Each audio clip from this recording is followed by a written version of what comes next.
जोहार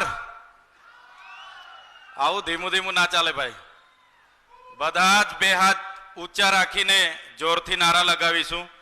भारत माता की, भारत माता की जय जवान, जय जवान। धन्यवाद। दक्षिण झोनना क्षेत्रीय कार्यकर्ता सम्मेलन में આજે આપણી મધ્ય મંચસ્થ ઉપસ્થિત बसंती चोला मेरा रंग दे बसंती चोला मेरा रंग दे बसंती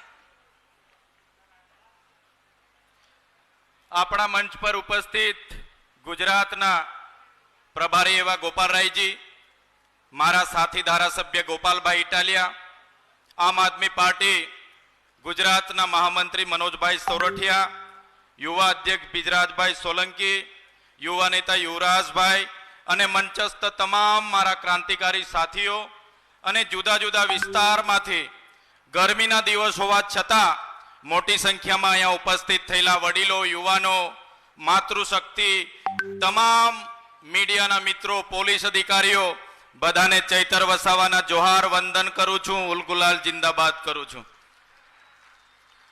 साथीओ, हमणां गुजरात विधानसभानो बजेट सत्र चाले छे। तमे बधा जोता हशो, गोपालभाई इटालिया होय, हूँ होय के आपणा हेमंतभाई खवा होय, गुजरात सरकारना 30 वर्षनो अमे हिसाब मांगीए छे। गुजरात सरकारे चालू नाणाकीय बजेट 4,08,053 करोड़ 4,08,053 करोड़नुं जाहेर कर्युं। एनी सामे मारे दुख साथे कहेवुं पड़े छे के बजेट जे रीतना रजू कर्યું एना करता पण वधारे देवुं आजे गुजरातनुं छे। आजे गुजरातमां एक नानुं बाळक जन्मे छे, ए पण देवा साथे जन्मे छे, त्यारे आपणे बधानी आ भाजपनी सरकारे आपणा टेक्सना पैसा, आपणुं जे फंड, आपणुं जे बजेट जे प्रकारे एमना ताइफाओमां वापरे छे एनुं आ उत्तम उदाहरण छे। तमे सौ प्रथम पहला दिवसे जोयुं हशे, बजेट ज्यारे रजू थवानुं हतुं त्यारे आ तमारा धारासभ्यए गोपालभाई इटालिया होय के हेमंतभाई खवा होय, अमे गुजरातनी भाजपनी सरकारने कीधुं के आ प्रजाना टेक्सनुं बजेट प्रजाना विकास माटे आपणे रजू करी रह्या छे, त्यारे एनी जे गृहमां चर्चा थती होय एनुं लाइव प्रसारण थवुं जोईए। थवुं जोईए के नहीं थवुं जोईए? राज्यसभा लाइव थती होय, लोकसभा लाइव थती होय, देशनी तमाम विधानसभाओ लाइव थती होय, देशनी सुप्रीम कोर्ट लाइव थती होय, हाईकोर्ट लाइव थती होय, देशनी सेशन कोर्टो लाइव थती होय, त्यारे गुजरातनी विधानसभा पण लाइव थाय ए मांग अमे गुजरात विधानसभामां आ वखते मूकी अने अध्यक्षश्रीए कहेवुं पड्युं के तमारे सरकार तमारे कोंग्रेस परथी शीखवानुं छे। अमारे कोंग्रेस पासेथी शुं शीखवानुं छे? कोंग्रेसे 30 वर्ष एमनी कोंग्रेस अने भाजपनी यारी, एमनी भागीदारी अने एमनी टकावारी थी राज कर्युं छे, एमनी जुगलबंदी थी राज कर्युं छे, त्यारे आम आदमी पार्टी गुजरातमां एक मजबूत विपक्ष तरीके आजना गृहमां पण गुजरातनी जनतानो अवाज बने छे। तमे बजेटना सेशनमां जोयुं हशे, अमे गुजरातनी सरकारने कीधुं के आ बजेटना सेशनमां गुजरातना खेडूतोने दिवसे 24 कलाकनी वीजળી આપો, અમારા ખેડૂતનું દેવું માફ કરો।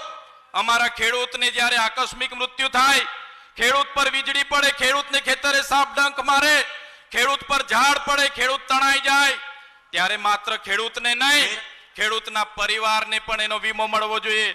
ખેડૂતના પાક નુકસાની થાય એ પાક નુકસાનીનો પણ વીમો મળવો જોઈએ। એ રજૂઆત આજ आ तमारा धारासभ्य एक गोपालभाई इटालिया होय, हेमंतभाई खवा होय के चैतरभाई वसावाए विधानसभामां करी छे। तमारा धारासभ्य तमे जोयुं हशे विधानसभामां श्रमिको माटे पण अमे अवाज बन्या छे।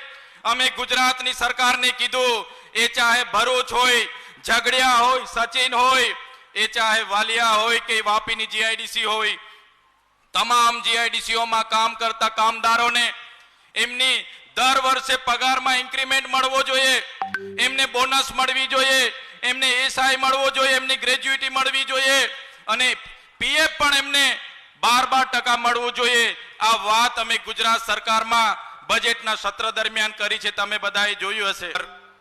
દિલ્હીના પૂર્વ મુખ્યમંત્રી શ્રી અરવિંદ કેજરીવાલજી પધારી ચૂક્યા છે. સુરતની આ ધરા પર એમનું સ્વાગત કરીએ છીએ, સન્માન કરીએ છીએ. સૌ સાથીઓ પોતપોતાની જગ્યા લઈને બેસી જાય એવી નમ્ર અપીલ કરું છું, વિનંતી કરું છું.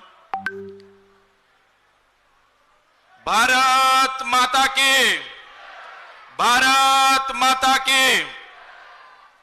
ત્યારે સાથીઓ આ સૌપ્રથમ 30 વર્ષના શાસનમાં ગુજરાતની વિધાનસભામાં પણ આમ આદમી પાર્ટીનું પ્રતિનિધિત્વ તરીકે અમે ગોપાલભાઈ ઇટાલિયા હોય, હેમંતભાઈ ખવા હોય કે ચૈતરભાઈ વસાવા હોય, ગુજરાતની જનતાનો અમે અવાજ બનીએ છીએ. હાલમાં જે ગુજરાતની સરકારે 4,08,053 કરોડનું બજેટ રજૂ કર્યું, એનાથી પણ વધારે ગુજરાતમાં એનું દેવું છે. ત્યારે તમે જોયું હશે કે ગુજરાતની વિધાનસભામાં ખેડૂતોને લઈને પણ આમ આદમી પાર્ટીએ માંગ કરી કે જે પ્રકારે પંજાબમાં ખેડૂતોને આ દિવસે વીજળી મળે છે એ પણ મુક્ત મળે છે, રીતના ગુજરાતના ખેડૂતને પણ મળે. ખેડૂતને કંઈ થાય એની વીમા પોલિસી મળે, ખેડૂતના પાક નુકસાન થાય એનો વીમો મળે, ભાગ્યા ખેતી કરનાર ભાગ્યાઓને પણ એનું વળતર મળે. એની માંગ જો કોઈએ કરી હોય તો ગુજરાત વિધાનસભામાં આમ આદમી પાર્ટીએ કરી છે. સાથીઓ ગુજરાતમાં આ સૌપ્રથમ એવું વિધાનસભાનું સત્ર હશે કે કામદારો માટે પણ આમ આદમી પાર્ટીના ધારાસભ્ય તરીકે અમે માંગ કરી કે કામદારોનું પણ શોષણ થાય છે. 8 કલાક એનું કામના કલાક હોવા જોઈએ, એની ગ્રેજ્યુઇટી મળવી જોઈએ, ઇન્ક્રીમેન્ટ મળવું જોઈએ, એમને બોનસ મળવું જોઈએ, ઓવરટાઈમ મળવો જોઈએ, ESI મળવી જોઈએ. આ માંગ જો વિધાનસભામાં કોઈએ કરી હોય તો આમ આદમી પાર્ટીએ કરી છે. સાથીઓ તમે જોયું હશે જે ગુજરાતમાં જમીન વિહોણા છે એમને પ્લોટ ફાળવવામાં આવે.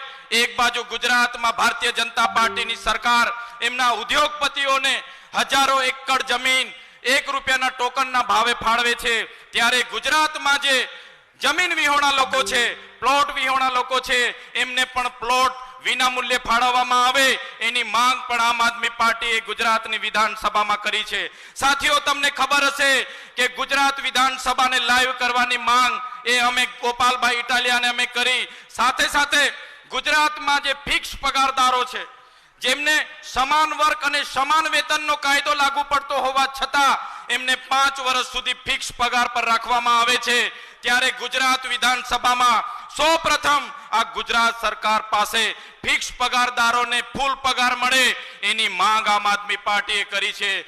સાથીઓ તમે જોયું હશે ગુજરાતમાં એ ચાહે શિક્ષણ વિભાગ હોય, આરોગ્ય વિભાગ હોય, કલેક્ટર કચેરી હોય, SP કચેરી હોય, એ ચાહે GRD હોય કે હોમગાર્ડ હોય, એ ચાહે સર્કિટ હાઉસોમાં કામ કરતા તમામ કર્મચારીઓ આઉટસોર્સિંગના કોન્ટ્રાક્ટ પદ્ધતિથી કામ કરે છે.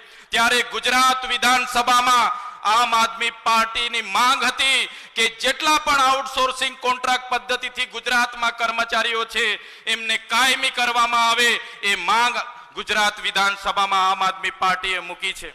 તમે જોયું હશે ગુજરાત વિધાનસભામાં મનરેગાની રોજગારી તમામ ગ્રામ્ય વિસ્તારમાં મળે, તમામ ગરીબને આવાસ મળે, તમામ શાળામાં ભણતા વિદ્યાર્થીઓને સારી શાળા મળે, પૂરતા શિક્ષકો મળે, ડોક્ટરો મળે, દવાખાનાઓમાં શબવાહિની સહિત તમામ પ્રકારના સાધનો, એ ચાહે સોનોગ્રાફી હોય, સિટી સ્કેન હોય, તમામ પ્રકારના સાધનો મળે એની માંગ જો કોઈ વિધાનસભામાં કરી હોય તો આમ આદમી પાર્ટીના ધારાસભ્ય વિધાનસભામાં કરી છે.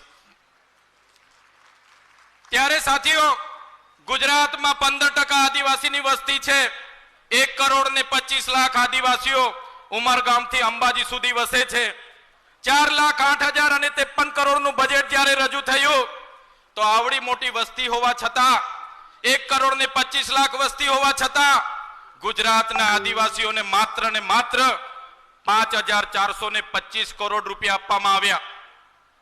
ગયા વર્ષે પણ 5,120 કરોડ રૂપિયા આપવામાં આવ્યા હતા અને 5,120 કરોડમાં માત્ર 2,410 કરોડ વાપરવામાં આવ્યા હતા. બીજા પૈસાનો હિસાબ આ તમારા દીકરાએ વિધાનસભામાં માંગ્યો કે આદિજાતિનું બજેટ 5120 કરોડ હતું. આદિજાતિનું બજેટ 5120 કરોડ હતું ગયા વર્ષે.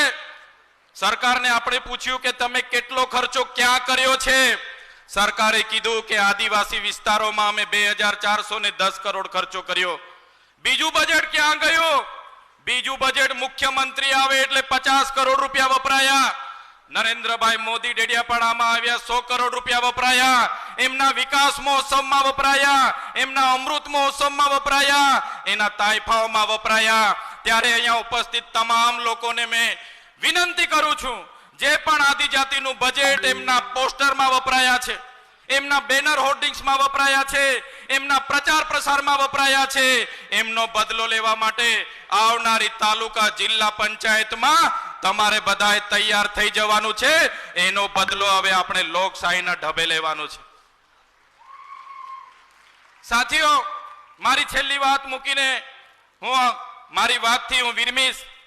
જે પ્રકારે તમે જોયું હશે, દિલ્હી અને પંજાબમાં જ્યારે કેજરીવાલ સાહેબ મુખ્યમંત્રી હતા, એમણે સારી શાળાઓ બનાવી, વીજળી મુક્ત કરી, ખેડૂતોને દિવસે વીજળી આપી, મોહલ્લા ક્લિનિકો બનાવ્યા. ત્યારે એમની બરાબરી આ ભારતીય જનતા પાર્ટીની સરકાર કરી નહીં શકી. એમણે ઈડી, સીબીઆઈ અને પોલીસનો ઉપયોગ કરીને આપણા સાહેબ દિલ્હીના ત્યારે તાત્કાલિક મુખ્યમંત્રી હતા, છતાંય આપણા અરવિંદ કેજરીવાલજી સહિત મનીષભાઈ સિસોદિયાજી